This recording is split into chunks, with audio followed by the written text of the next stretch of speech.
பொன் கவசம் திசைகளை துலக்க திருநீர் வைரம் சிந்தையை விளக்க சந்தன காப்பு சதுர்மறை முழக்க மலரும் கற்பக இறைவா போற்றி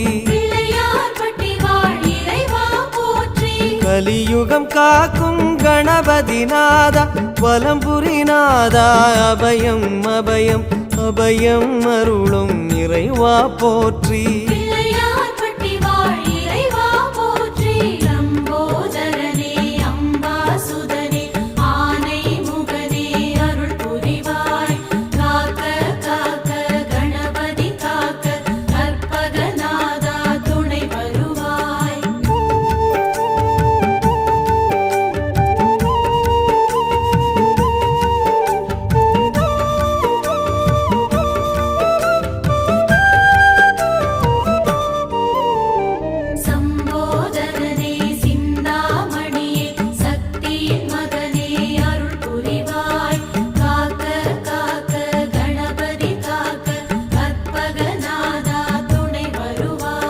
வலம்புரி